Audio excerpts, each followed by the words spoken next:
Hello বন্ধুরা, আজ আমি বানাবো সাবু টমেটোর স্যুপ। মাত্র কয়েকটা উপকরণ নিয়ে। তার জন্য নেব সাবু, কয়েক কোয়া রসুন আর একটা ছোটো মাপের টমেটো।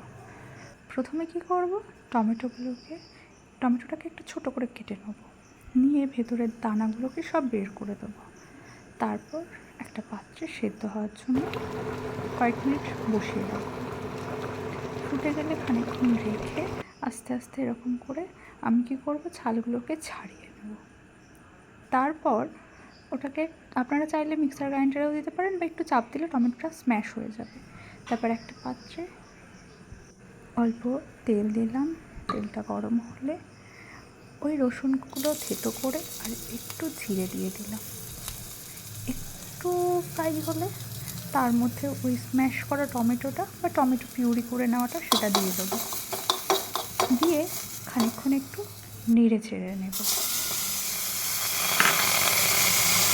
এরকমভাবেই নাড়তে নাড়তে খানিকক্ষণ পরে টমেটোটা যে জলে সেদ্ধ করেছিলাম ওই জলটা ওর মধ্যে ঢেলে ফুটিয়ে নেব।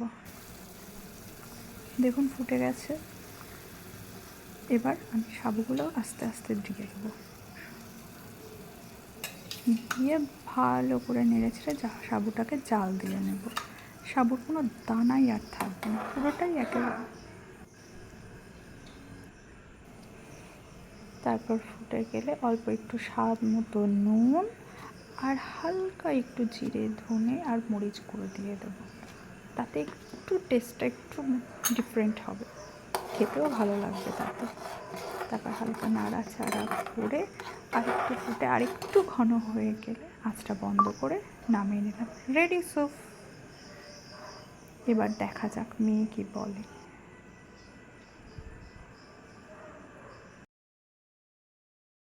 এই দেখো তোমার জন্য কি এনেছি, গলম কিন্তু খেতে হবে।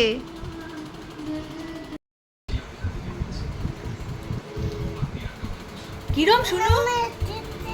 ভালো ভালো, তোমার ভালো লেগেছে? Thank you.